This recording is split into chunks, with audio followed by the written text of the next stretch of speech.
চলতি বছরের মে মাসে ভারতের সঙ্গে যে সামরিক উত্তেজনা তৈরি হয়েছিল সেটি হঠাৎই পাকিস্তানের বৈশ্বিক অবস্থানকে নতুন উচ্চতায় নিয়ে গেছে। এই ঘটনা পাকিস্তানের জন্য এক ধরনের বিরল কূটনৈতিক ও কৌশলগত সুবিধা এনে দিয়েছে।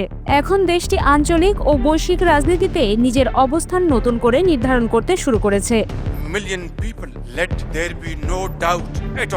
ভারতকে যেভাবে ছাড়িয়ে যেতে পারে পাকিস্তান শিরোনামে প্রভাবশালী গণমাধ্যম দ্য ডন একটি প্রতিবেদন প্রকাশ করেছে। সেখানে বলা হয়েছে, এই সংঘাত বিপজ্জনক হলেও পাকিস্তানের জন্য এটি এক অপ্রত্যাশিত কূটনৈতিক সুযোগ হয়ে দাঁড়িয়েছে। সন্ত্রাসবাদের বিষয়ে দিল্লির দীর্ঘদিনের যে প্রচারণা পাকিস্তানকে আন্তর্জাতিকভাবে আলাদা করে রাখার কাজে ব্যবহার করা হতো, এখন সেটি আর আগের মতো বিশ্বাসযোগ্য মনে হচ্ছে না। বান্ডেল থাকলে প্রতি সেনমানিতে টাকা বাঁচবে। বিকাশ সেনমানি বান্ডেল কিনে জিতুন প্রতি লেনদেনে। বিশেষ করে পেহেলগামে পাকিস্তানের সন্ত্রাসীরা হামলা চালিয়েছিল বলে ভারতের তোলা অভিযোগের স্পষ্ট প্রমাণ না মেলায় সন্ত্রাসবাদ ইস্যুতে ভারতের প্রচারণা এখন আর গ্রহণযোগ্য হচ্ছে না। ভারতের বিরুদ্ধে পাকিস্তানের সামরিক জবাব ছিল নিয়ন্ত্রিত কিন্তু দৃঢ়। পাকিস্তানের প্রতিক্রিয়া অনেক পর্যবেক্ষককে চমকে দিয়েছে। এটি এক নতুন কৌশলগত আত্মবিশ্বাসেরও বার্তা দিয়েছে। এই সময়েই ওয়াশিংটনের সঙ্গে নিরাপত্তা সহযোগিতার সম্পর্ক আবারও গোপনে সক্রিয় হয়েছে। এটি পাকিস্তানের কূটনৈতিক অবস্থানকে আরও শক্তিশালী করেছে।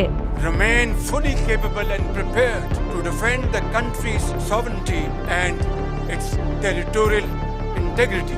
এই নতুন পরিস্থিতিতে কিছু বিষয় বিশেষভাবে নজরে পড়ে। এখন চীন পাকিস্তানের প্রধান কৌশলগত অংশীদার হয়ে উঠেছে, আর চীনের পরেই রয়েছে তুরস্ক।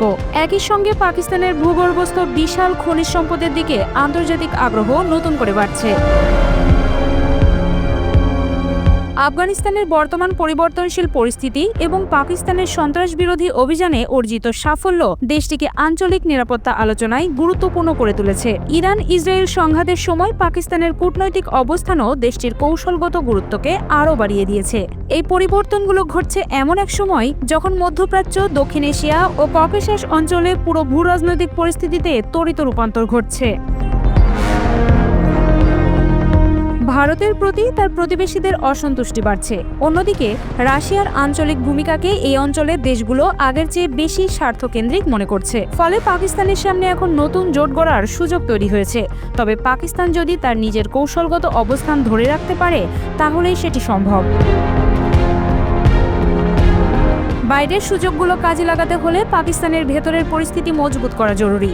পাকিস্তান যদি তার নতুন পাওয়া আন্তর্জাতিক গুরুত্ব ধরে রাখতে চায় তাহলে তাকে দেশের ভেতরের রাজনৈতিক, অর্থনৈতিক ও প্রাতিষ্ঠানিক স্থিতিশীলতা আনতে হবে। ভেতরে শক্ত ভিত না থাকলে তার কূটনৈতিক অর্জনগুলো দীর্ঘস্থায়ী নাও হতে পারে।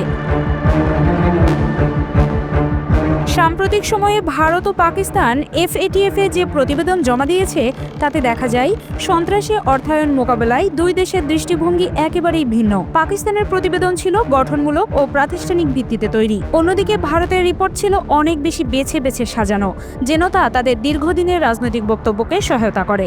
We are committed to take firm and decisive action against terrorists and those who support them.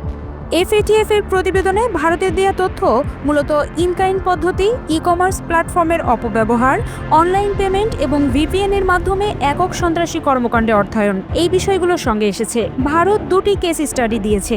একটি হলো 2022 সালের 3 এপ্রিল গোরখনাথ মন্দিরে হামলার চেষ্টা, আরেকটি হলো 2019 সালের ফেব্রুয়ারিতে আত্মঘাতী মামলায় 40 জন ভারতীয় নিরাপত্তা কর্মীর মৃত্যু। তবে লক্ষণীয় বিষয় হলো FATF এর প্রতিবেদনে কোথাও পেহেলগাম ঘটনার উল্লেখ করা হয়নি।